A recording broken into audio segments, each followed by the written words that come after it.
Welcome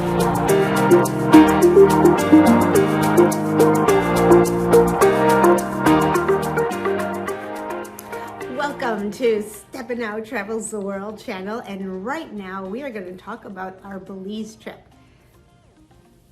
Paradise with a purpose. So how we got this title is because Belize is paradise. It's absolutely gorgeous, and we're going to do some things that to give back, such as when we are in the beautiful reef area, help with the cleanup, but also just learning about the conservation of this tiny country, that the diversity and everything that it has, and really how the country has kept it so beautiful. So without further ado, I'm going to introduce Anthony Ippolito, who is a tropical biologist, and he is the one who got me so intrigued about doing this trip. He has taken many groups there as both a scientist and as Mr. Fun, because he is Mr. Fun. And every time he'd come back, he'd show me pictures and tell me how amazing this place was. Plus, because of his research, he's found these secret little gems. So without further ado, I am going to, I think I said that already, so that's okay. I am going to let Anthony go through the itinerary. Right, that's it, Belize. So first I'll start out with the whys of Belize. But Belize, just so you have frame of reference, it's smaller than New Hampshire, the country itself. So really the why, so it's a very tiny little place, but it is unbelievably biodiverse. And I am a tropical biologist and study diversity and conservation and these kinds of things. And just to give you like how diverse it is, over 4,000 flowering species of plants, 730 tree species, again, smaller than New Hampshire, and we only have 186 in the continental United States. So it's just really, really incredibly biodiverse, but also culturally diverse. Just it's got an interesting sociological history to it. And you have all of these different kinds of mixes of people, which brought mixes of cultures as well. And so really, you know, mestizos and garofanas and Mayans and East Indians and Mennonites actually have migrated there and do a lot of work there and do a lot of agriculture there as well. And so it's really culturally very, very interesting. So we would be experiencing all of the above, a lot of the different kinds of ecosystems there, the biodiversity there, but also the cultural diversity there in different kinds of ways as well. One other aspect of it is they've done an incredibly good job at conserving their biodiversity. So relative to the United States, which we have about 12% protected, they have 36.5% of their land protected under some sort of protection and all these different kinds of managed areas. So they're doing a very good job, and they're part of a bigger project across Central America to build these corridors to have really huge spaces of protected areas throughout Central America. So where we would stay is a place that I've worked out of several different times called Monkey Bay. And it's a private reserve, but it abuts several different other reserves. Some of them are like not states, but they're little states, but they're other private ones, but also federal as well. And they've done a lot of work with what's called the Mayan corridor. And so it's really interesting. It's almost like a Serengeti type environment because it's a tropical savanna. But as you go closer to the Sabun River, it becomes more of a lowland rainforest and what's called a riparian rainforest as well. So all of these, there's 7 different ecosystems on the Monkey Bay property itself, even though it's not very big. So again, really a lot of biodiversity, really interesting stuff. So we'd be hiking around there and learning about this, and also learning about, I know the the person who runs Monkey Bay, and they'll be giving us a lecture about, the Mayan corridor to learn more about all of these efforts to protect all this biodiversity. Rustic, they're cute little cabins, and but fully functional, bathrooms and that kind of stuff, and they are air conditioned, and they're cute, and they overlook the mountains out in the distance where there's a lot of riparian rainforest, and anywhere in Belize you're going to find yourself in. There's a lot of hammocks in Belize. There's a lot of places to lay down, and I know you've all been to the tropics. In the tropics in general, there's a lot of places that just hang out. So it's pretty cool. So some of the places we'll be going in and around when we're at Monkey Bay is one place that. So one of my pets of projects that I work on around the world, wherever I happen to be, is communities that work for conservation. So I work with various people around the planet doing these kinds of things, getting communities involved and highlighting that people can make a difference. And this is a fantastic project founded by 7 different communities that's to protect the Yucatan black howler monkey, which is an endangered species, and bring it back. So it is a really, really cool project. And the populations are coming back. And because they take people out, the monkeys are actually, the howlers are acclimated, so they do come close. They'll reach out at times, and they're wild animals, so you can't, you got to be careful with them. But nonetheless, they're used to people coming out there because this is it's a fantastic little tourist destination. It's a little bit off the map, off the beaten track, but there's little hikes and a lot of interpretation hikes that go on there as well that we'd be on. So really an interesting little place. What we'll also do, and the horseback riding can be optional, is going over to the Mayan Biosphere Reserve, where can anyone pronounce that for me? Zunantunich, which is one of the bigger Mayan ruin sites between Belize and Guatemala, which was massive areas where the Mayan Empire was. And really interesting to learn about the history of the Mayans and their culture and how they lived. The horseback ride would be about an hour and a half horseback ride through some a little bit of lowland rainforest, but mostly like agricultural land, and so it wouldn't be a very difficult ride either. It's not like going up and down a lot or anything like that. Again, if you didn't want to ride, we could easily shuttle people over there as well. So really an interesting thing. And what we're also going to do is go to the ATM cave, and I can't pronounce what ATM stands for, but it is one of these most significant archaeological sites on the planet, particularly for Mayan culture, because all of Mayan culture emanated out of cave systems. That's where all their spirits lived. That's where all their gods lived as well. And in this cave, they have found all sorts of things that gave information about how the Mayans lived and how important the cave systems were. This actually is a hike to get to the cave through lowland rainforest. It's a flat hike, so it's fairly easy hike. And then once you're there, you actually have to swim into this cave. So you would be wet all day, but you can change your clothes. Not all day. You're not in the cave all day. You're just wading through the cave and looking at things and so on. And you can get out here and there. But once you're out of that cave, then we could have a change of clothes and everything's good. And we would eat lunch that day out there as well. So really an interesting thing. So also what we're going to do kind of on our way to, I should mention one quick thing. The Mayan culture still exists there. It's just the modern Mayan culture.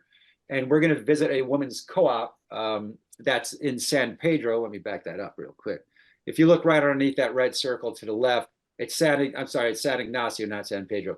San Ignacio where this women's co-op, it's actually a bigger project. It's a bigger international project to empower women, but also give them livelihood and develop how they can contribute to the community and to their families.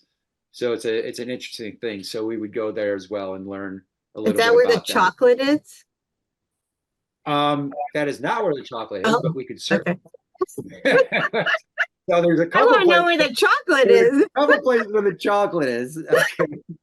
Right on the way into Coxcomb Basin, there is on the other side of the road a whole chocolate plantation where they grow the cacao seeds.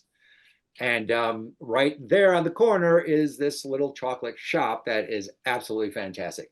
And you could buy, so I still have from the last time I was there, like seeds. You could get the roasted seed, you get just the sun-dried seeds, and I love them. I eat them, I crush them into stuff, I cook with them. They're just fantastic. And there's wonderful chocolate there. But Coxcomb Basin is a lowland rainforest, and then there is mountains there. It's Coxcomb Mountains, and it's a really biodiverse place. And it was set up specifically to protect jaguars. So it's the Coxcomb Basin Wildlife Sanctuary and Jaguar Sanctuary as well. And rainforests are just incredibly diverse. They move, you could hear them, it's just the sights and sounds. It's really fantastic. And you could see the toucans there and the araucaries, which look like toucans. They're just smaller versions of them. And you probably won't see a jaguar. You have No? to sit in the forest for like weeks at a time to see a jaguar. But who knows? It's all kind of chance.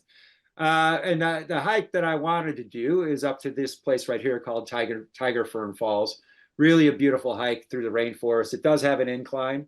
If it happens to be raining, we'll probably switch to another hike that is a little flatter because the incline in Tiger Fern, it does have roots on it, and those roots get a little slippery. We can call that, play that by ear. But it really is a beautiful hike. And once you get up to Tiger Fern, you could jump in that water, and it's just a gorgeous little experience. And there's two sets of falls, and either one of the pools are swimmable and very beautiful. So Belize's best kept, I would say, secret in the Keys is Tobacco Key. It really is a beautiful, beautiful place. It's like, Gilligan's Island out there. And very tiny little island. It's about 4.5 acres, 4.5, 5 acres. It's really pretty. Not many people live there. How do you get there? You take a boat there. Okay. About an hour and a half. So it's a charter boat, and we jump on that boat and cruise across the inner bay, and to across the Southwater Key Reserve, and that's how we would get there. From Dangriga is where we would leave from, and that's on the same day. We'd go hike in the morning, lunch, go to the boat, head over to Tobacco Key. And so, the barrier reef there, the Mesoamerican reef, is actually a UNESCO World Heritage Site, and unfortunately, it is now the largest living barrier reef because the Great Barrier Reef of Australia has suffered so much bleaching and dying that this is actually larger now as far as the living parts to this reef. If the barrier reef was alive, it would be much larger than this, but unfortunately, it's not. So really diverse. I'm a scuba diver. I've been diving along this reef several different times. I've been snorkeling all along it as well. I've seen everything from sharks to dolphins to sea turtles to myriad of corals to octopus to lobsters to you name it. And it's just a really spectacular experience and a really beautiful experience to be there, whether you're snorkeling or diving. Now, unfortunately, they don't have diving on Tobacco Key. They only snorkel off Tobacco Key. If you dive, you have to kind of charter that to get the equipment there and everything. But the snorkeling is really fantastic, and it's not that deep. So at least around where we would go for the excursion, the snorkeling excursion. So it's really diving. You could snorkel it easier than you could actually dive it. In my opinion, you're not losing out by just snorkeling it. So really beautiful. There are the West Indian manatees there as well, mostly in the mangrove areas. This island is a little too small to have any manatees, but every now and then you can see them swimming by and moving between islands. So really, really quite beautiful. And that's really it. Just wanted to give a little quick what might happen there and what we might be doing there. So I'm gonna Sounds good. stop the share and So- see if anyone's got any questions or So I concerns. just was wondering, did Larry and Ann, do either of you do you dive, or that's more? I enjoy snorkeling. Okay, I don't good. dive though. I've only dove once, and I'm not certified. Okay. So I have a question, then you can ask your questions, but my questions of the two of you, when you read the information for this trip, what was it that said, I want to see more, or learn more what this is about? What was the part that attracted you the most? I mean, I've done your trips before. I was, a little curious. I'm still sort of sniffing around, to be honest. Mm-hmm. You can sniff. Okay. And Belize has been on my bucket list for a few years already. A lot of people talk about going to Costa Rica, but Belize is similar but much different, I guess. Not as inhabited. And there are all the things that that were in the presentation, that I think they're all amazing to do. So right. Awesome. So I've worked in Costa Rica quite a bit as well, and Belize is very different from Costa Rica. The ecosystems are different. The species are different, and the culture different. It's completely different. Yeah. wow. Yeah, you have a lot of Caribbean influence in Belize, in the Mestizo and in the Garifuna populations. You get in the Creole as well, the really heavy influence of the Caribbean islands. Wow. It is interesting. On the east coast of Costa Rica, you get a little bit of that. Yeah, but you don't get that culture, at least I didn't feel it when I was in Costa Rica, that the cultural piece as much as Belize. So I'm sorry, I have something in my eye. Did we answer most of your questions? Is there any other thoughts if you were, thinking, should I do this, not, whatever, like what kind of questions you might have?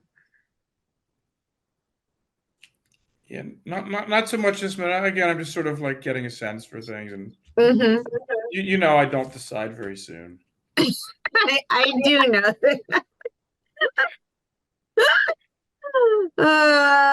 My question would probably be just, if I planned on doing this trip, would there be enough people to go on it?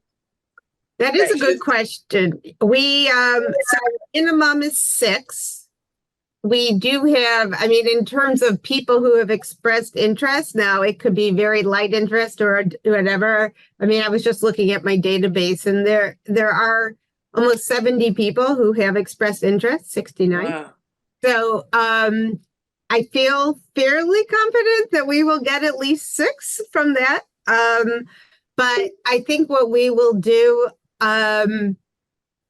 is say that it's going, and then I would say, this is what I've seen a lot of other travel companies do, because they're all experiencing this, very much last minute sign up. We all are in our industry. It's Right. frustrating. Sorry, Larry, Right. but you're frustrating. No. I know, I love you. But I'm used to it. I will say I'm used to it. But usually what I do with the people who have, committed is that I make a time agreement with them. And I say, up till when will you be able, still feel comfortable knowing if it's a go or not go type thing. And then we say, and that date is when we'll just say, if we don't have 6 by then we, won't go. But generally, and of course, if we don't go, everything, is refundable or whatever. Fortunately, we haven't had to cancel anything in a while, which has been good. But I have had, to be honest, there has been times where I didn't have the minimum, and and then as soon as I canceled it, I got calls from people saying, "Oh, I would have signed up if I would have known." I'm like, well, Jeez. Wow. So yeah, it's a little juggle, but it's not that far away. I don't think we're going at at a time when it's most crowded. I think part of it is, Anthony, you're dealing with the hotels and stuff. I mean, that's going to be like how long they'll hold out. That's the biggest concern, because Belize does not have big, huge hotels anywhere. They do in Belize City, Belmopan, smaller hotels. Everything's a small little lodge, and so it's the vacancies. There's not a lot of vacancies countrywide, Right. and that is the biggest thing. And then, like Tobacco Key, there's 4 little lodges on Tobacco Key. Like, thankfully, nobody really knows about it. The reason I know about it is because I was at the marine biostation there doing some work there and teaching a course there. So yeah, so we'll have to keep in touch with the hotel and keep in touch with everyone else. But I am going, I'm going to follow up with all 69 people on that list and start, getting people moving. I think that, sharing, your presentation, Anthony, and stuff will be good to get people to, just get a sense. The presentation was great. I mean, it went into detail about all the things that I'm excited to do there. And then there's a little of everything on the list, and I think it was really helpful. Good. I'd be excited to go. Awesome. It's really a wonderful place. It really is beautiful, and it's really, I mean, I keep saying the word diverse, but it is. It's really diverse. So it's easy to access a lot of different kinds of things. Everything's 2 hours away, maximum. It's just such a tiny little country. Right. It's like you're there. And also, I wanted to take everyone to the Belize Zoo, which we will do. And it's not like your normal zoo, like it's not like there's not cages or anything like that. You just like walk up and here's a tapir that walks up to you, on the other side of the fence. It's kind of interesting. So it's more of a rehabilitation area, but the animals kind of get acclimated to human beings being around, so they don't have this big fear of human beings. And a lot of them are like come and go as they please. So it's kind of an interesting place. Wow. That's very cool. Mhm. Again, thank you for your time. I just want to, are there any more kind of activities? Because I do like to sort of keep in motion a bit.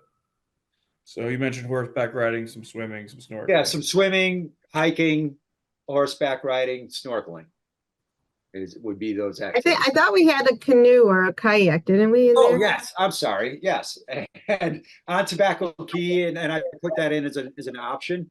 There are kayaks that we could have access to on Tobacco Key as well, and I am a kayak guide as well, and so we can go, and if whoever's interested, we can get those kayaks and go on a kayak excursion as well. And also on Tobacco he with the new manager, Jordan there. I've been talking to him about possibly doing a reef cleanup as well, taking a couple hours helping to pick up some plastic stuff and clean the reef, because everything, although Belize is really, really good about and really strict, a lot of stuff washes up from Honduras, and wherever it goes, that's where the garbage goes, and washes down from Mexico and so on. So I always like to try to contribute in a way. And Nice. Yeah. Shots and other stuff and other medical things. nothing required. It's surprisingly benign there.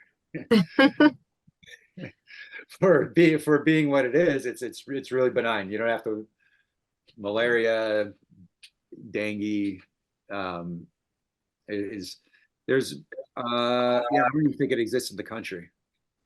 Wow. What Yeah, about I've been there several different times, and I've never encountered any of the CDC saying you should get this or be wary of that. I forgot what I was gonna. Oh, I was gonna ask you about food. In terms of like the places that we're going. I mean, everything, people can eat like any of the food, or do you need to be careful, more careful? The food is all good. Okay. I've had courses there for 6 weeks and not one person got sick from any foodborne anything. So the places we're going, there shouldn't be any issue, and they can accommodate any diet, any dietary preference. So we would know that beforehand anyway, and I would just let them. Right. What are the temperatures like in June? June, it'll be 85, 90 during the day. A little cooler at night, 65, 70, 75. A little bit breezier out on the Keys. And then the rain at this time of year comes and goes.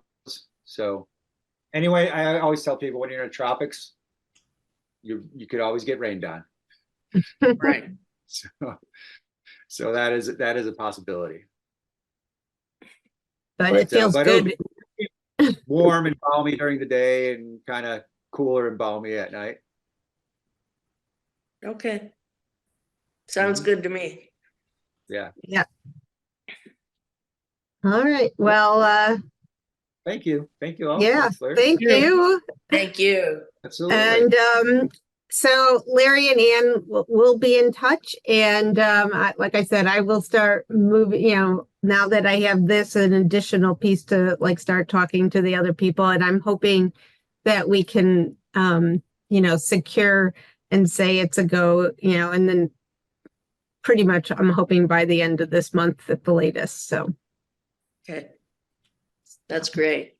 all right. Thank you so much. I think the presentation helped answer any of the questions I had, really. Great. That's awesome. Great. Good to know. Any other ones? Yeah. Great. Thank you very much. Thank you. All right. Bye. Take care. You too. Bye.